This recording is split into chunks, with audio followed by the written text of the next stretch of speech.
2025-yil Amerika kardiologlar birlashmasi tomonidan juda ham ajoyib hujjat taqdim etildi. Unga ko'ra, yurak ishemik kasalligi, bosh miya qon aylanining buzilishi va periferik arteriyalar aterosklerozi parodontitlar, ya'ni tish kasalliklari bilan o'zaro zich bog'langan. Albatta, bu ikki holatni o'zaro rivojlantiruvchi xatar omillari mavjud.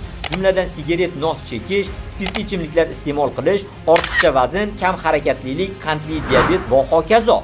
Ammo asosiy omil shundaki, tishdagi to'xtovsiz rivojlanayotgan infeksiya qonga o'tadi va qon tomirlarida endotelial disfunksiyani chaqiradi. Endotelial disfunksiya esa o'z navbatida ateroskleroz plakchalari hosil bo'lishini sababi bo'lib hisoblanadi. Albatta, bunday holatda kardiologlarga maslahatim stomatolog bilan hamkorlikda ish olib borish. Yurak kasalligini ehtiyotlamoqchi yoki yurak kasalliklarida davolanmoqchi bo'lgan bemorlar esa og'iz bo'shlig'i gigiyenasiga rioya qilishi talab etiladi. Ya'ni har bitta ovqatdan keyin tishlarini yuvishi, maxsus cho'tkalar, iplardan va stomatolog tavsiya etgan tish pastalaridan foydalanishi, milk shamollashiga qarshi doimiy davolash olib borishi va rashlardan, toshlardan tozalashi talab etiladi.